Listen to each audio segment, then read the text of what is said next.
The word furry is pretty loaded, with its own lengthy history that goes back to the dawn of the internet and, in some ways, even predates it. I find it really fascinating how the term has a lot of uses and definitions, and I want to explore those in this video and take a closer look at the structure and foundation that defines the furry community. A brief disclaimer before the video proper: I am not a sociologist of any kind. This video's goal is not to prescribe or definitively say anything objective. I can't speak for the whole furry community, of course, but rather to express some thoughts and opinions that have lodged themselves deep in my brain because I think too much and I am evidently this annoyingly curious about all my interests. Also, this video is made for a furry and non-furry audience alike, but if you're not a furry, I ask you to recognize that this is our space and to treat everyone with kindness and respect. I would honestly love to hear your thoughts as someone who is not in the community, and I think that this topic is a genuinely interesting point of discussion, but I have no tolerance for any kind of hostility or untoward aggression. Thank you and enjoy! I guess I'll start with the easiest aspects of the word to define just to get them out of the way, using the term in reference to real people and fictional characters. When someone asks me in real life if I'm a furry, they're asking if I identify as or if I consider myself a member of the furry community. In contrast, when someone points to a fictional character, say Nick Wilde or Lola Bunny, and says that they are furry characters, the term is being used to indicate that the characters in question are anthropomorphic animals. Anthropomorphism means assigning human traits to non-human things, giving them capacity for human speech and actions, the ability to express thoughts and emotions in a human way, among other things. And this doesn't just apply to the furry fandom either. Humans in general have a natural tendency to anthropomorphize everything, from something as simple as seeing human faces on street signs and pizza slices, to asking a broken appliance to work properly for once, even to Roomba owners bonding with and getting emotionally attached to their Roombas. A helpful distinction between the person definition and the character definition of furry is the term anthro, which is used only to refer to characters. You don't use it to refer to people. So, for example, Tai Lung is an anthro, while I, the person speaking into the microphone, am a furry, not an anthro, since I'm not an anthropomorphic animal. But Dusk, my fursona, is a furry and an anthro in the character sense. So, with that being said, I think this section ended up more confusing than helpful. The idea of the furry fandom is also kinda weird, in that when you think of a fandom, it typically centers around some sort of media with a canon. Whether it's a fandom for a specific show, game, movie, or even real people and celebrities, it's really not that hard to tell what the core of the fandom is that people are rallying around. However, it's not that clear-cut for the furry fandom. Sure, there's overlap with other fandoms like Pokemon and My Little Pony, but the central idea of it is kind of vague, no? Especially for a fandom this size, it truly is astounding that such a community is able to manifest from as general of an idea as anthropomorphic animals. Side note, I should also say, zoomorphism is absolutely an important aspect of the fandom as well. And it's essentially the inverse of anthropomorphism, so in this case, ascribing non-human or animal traits to people, like the ancient Egyptian gods, or a more horrible example, the whole alpha male thing, which is not only a form of zoomorphism, but a meaningless and inaccurate form of zoomorphism. Anyway, in terms of the furry community, an example of zoomorphism would ostensibly be fursuiting. But again, I have to say that these terms are not rigorous definitions whatsoever, and their use, especially in the context of furries, is pretty loose and casual. There's no strict line where anthropomorphism crosses into zoomorphism and vice versa. And this is definitely getting into more semantics territory, in the sense that how are we gonna identify the base and the added features? Is the character in that furry art a wolf given human traits, or a human given wolf traits? The idea and the outcome is essentially the same, but the terminology differs. In the end, it's just some mix of both that varies from case to case. I just like the term anthropomorphism, and I think it's more applicable since, we actually do have a frame of reference for being a human. And now, I think this is where non-furries kind of trip up at the idea. Both aspects of anthropomorphism and animals are absolutely essential and inseparable to the fandom. If anthropomorphism is removed from the idea, well, that's just normal animals. And there's already an even broader set of people outside of furries who just love animals. And obviously, just that isn't what makes someone a furry. Likewise, if you remove the animals part from the idea and just take the anthropomorphism, well, that's not so different from what other fandoms and communities already do. Consider fictional species and races like aliens, orcs, robots, elves, fandoms for fantasy, tabletop, among others making OCs, dressing up, going to cons, artists creating human-like characters out of trains, televisions, volcanoes, microorganisms, pretty much any idea under the sun, and also including the sun. Isn't that similar to the idea of furries in the anthropomorphism aspect? Similar, but not the same, because like I said, both anthropomorphism and animals are integral to the core of the furry fandom. Like, I don't want to be a literal raccoon, I specifically want to be a walking, talking, person-sized raccoon with a big bushy tail and ears. Is that so much to ask?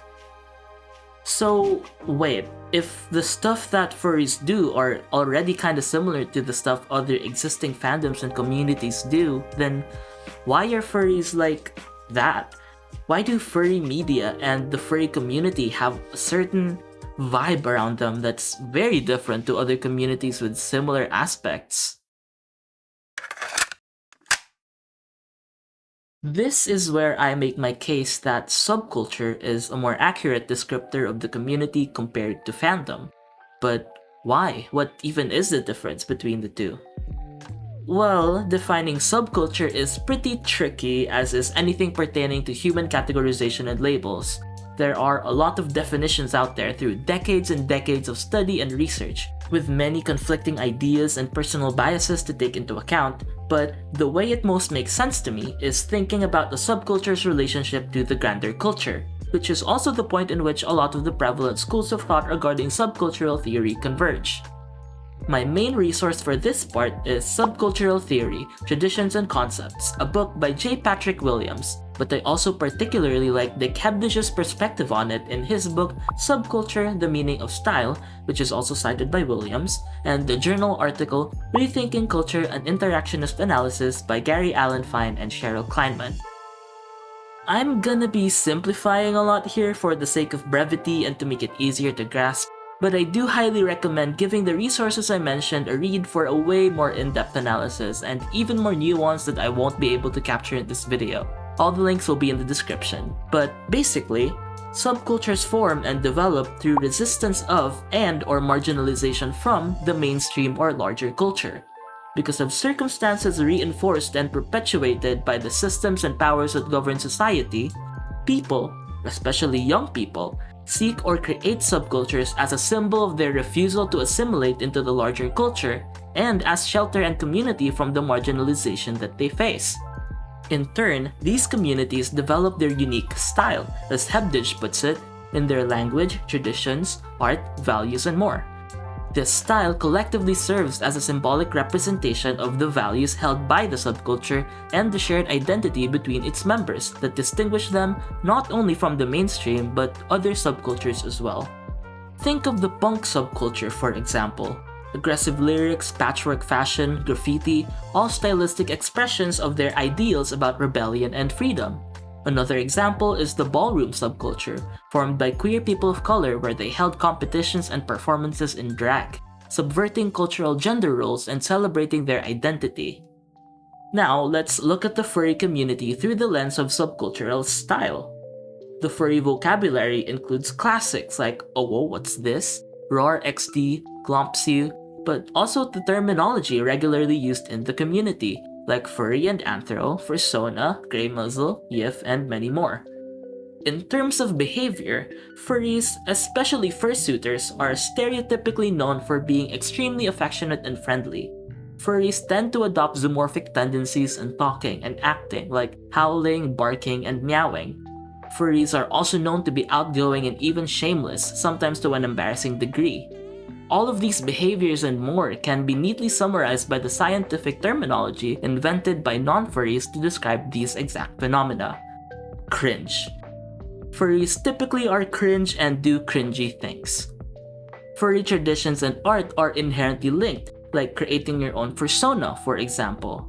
Just consuming furry art, visual novels, comics, etc. by the thousands and thousands of talented furry artists out there is a huge part, one of the biggest parts, of interacting with and assimilating yourself into the community. Many subcultures are also known for pioneering and inventing their own specialized and distinct art forms and genres of art, like jazz and hip-hop. And for furries, well, even inside jokes like came to be through the distinct behavior, traditions, and art of the community. And if you understood any of the inside jokes I mentioned, well, I have news for you. Now, you might be thinking, wait, hold on, fandoms also have those though, and you would be correct. I think the major difference is in the way that they form. Typically, a fandom's language, traditions, inside jokes, and other stuff are informed by the canon in some way. Whether derived directly from it, like taking a running gag in a movie and putting it in their interactions in the fandom, or the opposite, like the fandom collectively deciding that a story element or a character is garbage and deciding to ignore or change them. Of course, these aren't always the case. Sometimes the fandom itself can develop some of these independent from the canon or the media that the fandom is about. However, for subcultures without the canon to derive from, these community-defining elements, ironically, have to be solely defined by the community, and I think that is so cool. We have terms like furry, scaly, and avian because there was a need for clarity in the language we use for the characters we make. We gravitate towards making art in media like comics and visual novels, media with the specific ability to convey narrative while also easily showcasing the kind of characters featured in these narratives. Even the inside jokes were simply born from iconic moments in the fandom's history, all built off of the stylistic foundations of the furry subculture. Okay, we touched on the furry style, but what about the resistance and marginalization part? How does that even apply to furries? Surely something as harmless of an idea as the community for appreciating the concept of anthropomorphic animals wouldn't garner that kind of vitriol, right? Well, one would think, wouldn't they? You might be thinking again, though, hey, hold on, you're burying the lead here. What about the massive NSFW aspect of the furry community? And I say, you're not wrong. Regardless of your opinion on the NSFW parts of the fandom, it's clearly undeniable that it's important to the subculture as a whole. Always have been and always will be. But I also say, is that really so disconnected from the central conceit of the fandom? Let's think back to symbolic resistance. For me, and I repeat, this is my point of view, the central values of the furry subculture, the axioms it's built on, are acceptance, self-expression, and forging your own identity. Consider some of the most common assumptions about furries. Furries are gay, furries are autistic, furries are hypersexual. Or to put it more broadly, furries are really weird and off-putting. It kind of doesn't even matter whether the community really is or was like that. All that matters is the outside perception of furries and how furries respond to those perceptions. Here, it's a cycle that feeds into each other. Of course, furries would be considered cringe and weird, and of course, furries wouldn't really care what other people think. It's a community that fosters that kind of self-assurance and confidence, and would naturally appeal to the social misfits and outcasts, and thus the cycle repeats. Tying it back again to the idea of style, I also genuinely believe that these values influence, consciously or subconsciously, even the more minor stuff about the furry style, like color palettes. If you're a furry, you've absolutely seen your fair share of neon green wolves and bright blue dogs, or you might even be one. Bold and garish colors and art styles that clearly demarcate themselves as belonging to the furry aesthetic, drawn by artists simply because they wanted to create a character who's a neon green wolf or a bright blue dog. And for many furries, it really isn't that deep. Many furries actually are just in it for the cute characters and the fun conventions, and that in itself is incredibly valuable and meaningful. But for those who've been treated like they're less than human, felt displaced in society, there's a kinship in anthropomorphic animals, isn't there? To see yourself reflected in a character that's also on the borderline of human and not.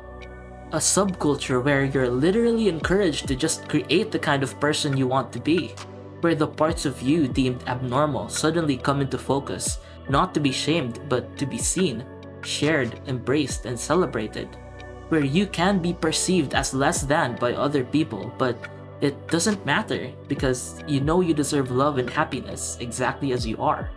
That's a godsend for a gay, neurodivergent teenager who doesn't understand and who wasn't understood. It was for me. When the easiest, most socially acceptable response to anything is irony, apathy, and lack of care, those who feel too much and care too much and do too much can only find solace in each other. In this case, as silly dogs who wag their tails freely and shamelessly. When someone asks me why I'm a furry, I say, why not? Let's go back to the very beginning for a question. What was more important and a bigger factor in the formation of the early furry community?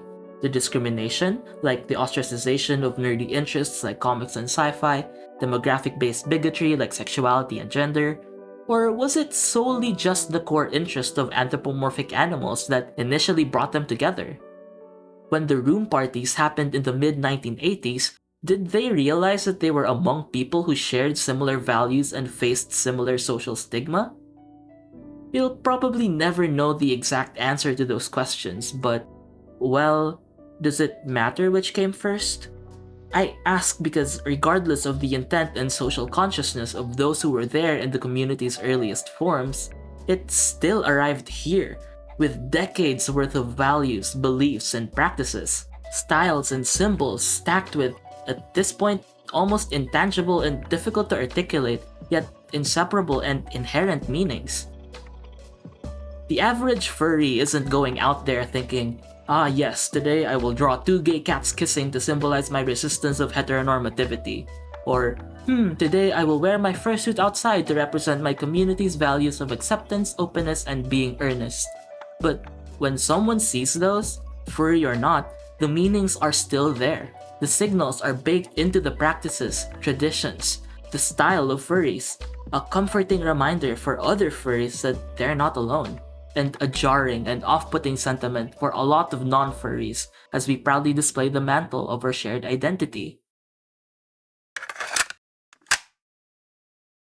Before I end the video, I would be remiss not to mention some interesting trends noted by subcultural theory that are also present in the furry subculture. At some point in a prominent subculture's history, some part of its style and aesthetic inevitably gets subsumed into the grander culture through commercialization. Think goth fashion, for example. The same can be said for the furry subculture to an extent, through furry-adjacent media, games, movies, shows that seek to pander to or commodify the furry aesthetic or sensibilities. I mean, if Fortnite making bank by creating furry-bait skins doesn't count, I don't know what does. The commercialization is absolutely not on the same scale as other subcultures, especially since the furry subculture is still nowhere near entering the mainstream, but it's still an interesting phenomenon. Another trend is how subcultures, especially at their most popular, tend to be simultaneously treated as childish, immature, and degrading, but also perceived as threats to the social order, whose goal is to manipulate and take advantage of vulnerable people, specifically the youth. Mass media like the news and television have a long documented pattern of sensationalizing events to attract public attention and perpetuate fear. This is how we got the CSI episode about furries, and this is why subcultures that existed before, or even right now alongside furries, have had legislation written against them based on misinformation, stereotypes, and exaggerations. As Williams mentions in chapter 6 of his book, knowledge does not simply flow from the inside of a subculture outward. Rather, subcultural knowledge is also generated in mainstream culture and then directed at the subculture in various ways.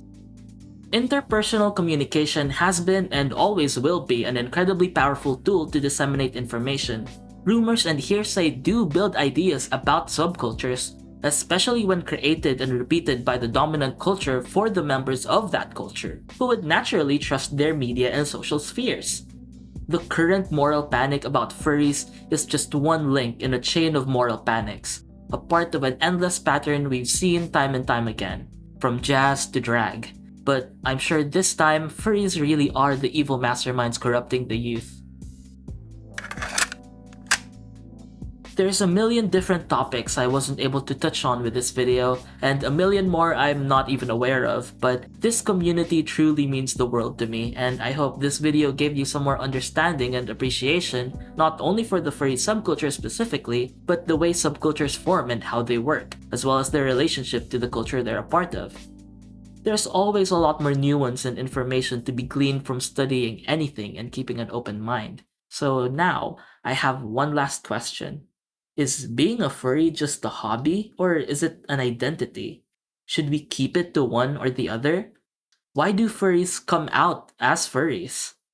Let's explore those questions and more when I'm able to make that video. But for now, thank you so much, and I'll catch you on the next video. Hi, hello, yes, I know, I also hate super lengthy outros after the video's already over, but I'm hoping you can excuse it just this once since this is my very first video. So, hiya, speaking of which, I hope you enjoyed the first video I made on this channel. It was so fun to put together and research, but honestly, I was really nervous about it from the start, and until now. But this topic is something I've thought about and been interested in for a long time, since I first discovered the community and it literally changed my life. So in a way, this is a love letter to the fandom I've been in for 8 years. If you want to keep posted on important updates, follow me on Ko-fi at kofi.com/smittendusky. I'm treating it like a centralized platform for all the important updates, specifically about videos and projects I'm working on, so that you don't have to be subjected to the yappings and shitposts on my social media. It's also where I'm gonna be posting polls or asking for suggestions and other related stuff if ever. Also, and I know this is a very audacious request for my first ever video, but while you're there, please do consider donating. I truly have so many ideas for this channel and beyond that I really want to pursue, and donating absolutely helps me out so much. As much as I want to make more videos and stuff, I have to prioritize my survival and day-to-day stuff, especially as a college student. And to be completely frank, I just can't risk putting in so much time and effort into something without at least some return. At the end of the day, we are all stuck under the wheel of capitalism. So if you liked what I had to say and are interested in more, any amount of donation, one time or monthly, would really help address and alleviate my issues and enable me to dedicate more time to making these videos and even more. My pipe dream, my sincerest hope, is that I'll be able to at least make one video a month, maybe two depending on the content, with some support through Ko-fi. Otherwise, I really can't tell in what capacity I'll be able to produce more videos. But don't worry, I was born to yap, and yap I will, somehow, someway, eventually. Full transparency, I don't think I'll be able to provide extra or exclusive content for the people kind enough to donate, but all the latest one-time donors and all recurring monthly donors will be featured in the credits of all my videos. If you can't donate though, absolutely no worries. You can help by boosting this video in the mythical YouTube algorithm by liking, subscribing, commenting, you know how it works. But most importantly, please do share it with other furries and folks you think would like it. Word of mouth and personal recommendation is still one of the best ways to get stuff around, like I mentioned earlier. Especially in relatively more niche communities that, let's be honest, won't be favored much by the general algorithm. That's pretty much it. Again, thank you so much for taking a chance on this video. I hope you found it as interesting as I did because it took a lot of restraint not to get into a million rabbit holes while researching, and to keep the topic semi-focused.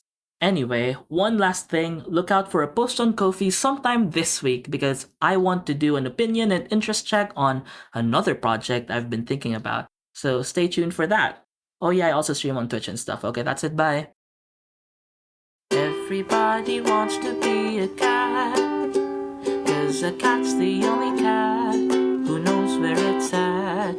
Everybody's picking up on that feline beat, 'cause everything else is obsolete.